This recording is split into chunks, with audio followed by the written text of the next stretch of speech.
Suite du roman Les coups de la vie. Bienvenue sur notre page Lecture paisible. Pour cette deuxième histoire, nous allons lire l'histoire J'ai pris son mari sans remords. Je suis d'origine burkinabé et je vis en Côte d'Ivoire depuis toujours, avec toute ma famille. Mon père est gardien dans un établissement public et ses revenus sont très maigres. Il n'avait pas les moyens de scolariser ses 5 enfants, 2 filles et 3 garçons. Ma mère est handicapée et se déplace difficilement. Dans notre famille, nous savons ce que c'est que la vraie galère. À 16 ans, j'ai dû arrêter l'école parce que mon père n'arrivait plus à s'acquitter de mes frais de scolarité. J'ai donc décidé de travailler comme servante pour le soulager un peu et l'aider à subvenir aux besoins de notre famille. Mon père a alors parlé de nos difficultés à une tante de l'école qui m'a tout de suite trouvé du boulot chez une amie à elle. Ma nouvelle maison était très belle. Le couple qui y habitait était jeune, très charmant et avait 2 enfants. Madame est béninoise et monsieur est ivoirien. Seul monsieur travaillait. Madame ne faisait rien, mais vous ne pouvez pas imaginer le luxe dans lequel elle se pavanait grâce à la fortune de monsieur. Dès que je l'ai vue, je me suis dit qu'il fallait que plus tard je sois comme elle, aussi belle et élégante. Mes débuts dans cette maison n'ont pas été difficiles et je me suis très vite adaptée aux exigences de mes nouveaux employeurs. Un fait m'avait pourtant vraiment frappé. Madame dominait trop monsieur. Il s'occupait des enfants, faisait la liste pour le marché, se chargeait des courses du mois, etc.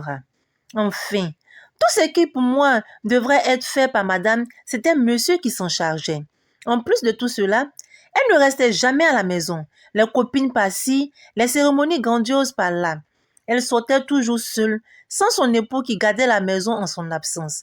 Et lorsqu'elle rentrait tard, il n'osait jamais lui faire de reproches. J'évoluais dans cette ambiance sans vraiment comprendre jusqu'à ce que je surprenne une causerie de madame avec des amis à elle. L'une d'elles avait traité mon patron de mouton et toutes les autres s'étaient mises à rire. Madame avait répondu que son mouton de mari était au marché pour des courses. Elle avait aussi ajouté qu'il était devenu trop radin et qu'il fallait qu'elle retourne voir son féticheur. J'ai tout de suite compris pourquoi ce charmant homme se comportait comme un idiot parfois en présence d'autres personnes. Elle lui demandait d'aller lui acheter tel ou tel article à la boutique ou alors d'aller lui chercher ses chaussures ou son sac à main dans la chambre. Et le pauvre s'exécutait sans rien dire. J'avais mal de le voir ainsi maltraité par sa femme. Elle ne faisait jamais la cuisine et lorsque je finissais de préparer, elle tenait à servir elle-même la part de son mari. Elle en profitait pour y ajouter de petites choses bizarres. Je n'approuvais pas cela, mais je n'avais pas les moyens de m'y opposer. Elle était ma maîtresse de maison. Elle était la maîtresse de maison et moi, et ma patronne de surcroît. Madame se montrait dure avec moi, contrairement à monsieur qui faisait preuve de gentillesse et de générosité.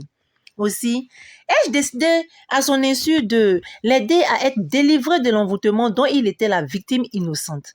J'ai alors rapporté les ajustements de madame à mon père, qui a quelques connaissances dans le domaine de l'occultisme. Je savais qu'il pouvait secourir mon patron.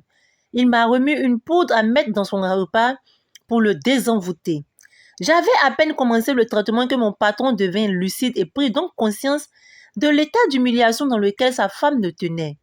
Dès lors, il ne se laissait plus faire et osait même lui demander des comptes.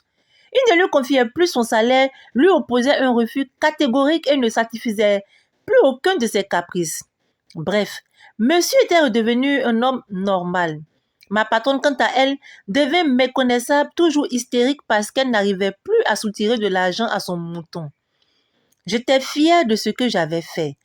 Personne n'était au courant et mon seul objectif était de délivrer ce pauvre homme qui n'avait même plus de considération pour sa mère à cause de sa femme.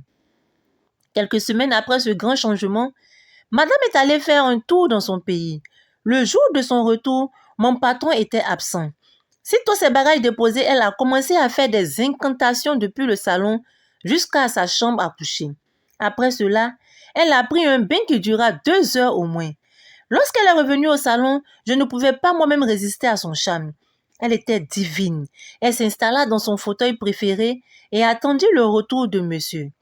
Quand celui-ci est rentré, il fut conquis par ce qu'il voyait. Madame lui fit bon accueil et lui proposa de lui servir son repas. Elle alla donc s'enfermer dans la cuisine, mais c'était sans compter avec ma vigilance. J'étais aux aguets et j'avais trouvé le moyen d'observer ce qu'elle mijotait. Elle était accroupie sur la sauce toute nue. J'ai tout de suite fait appeler monsieur pour qu'il la surprenne. Imaginez la suite.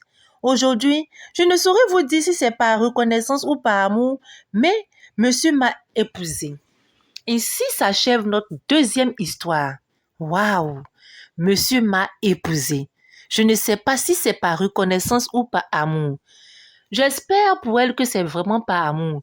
Car si c'est par reconnaissance, cette union-là ne durera pas longtemps. Et vous, qu'avez-vous pensé de notre seconde histoire?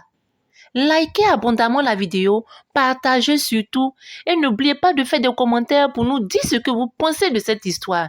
Sur ce, je vous dis à la prochaine histoire.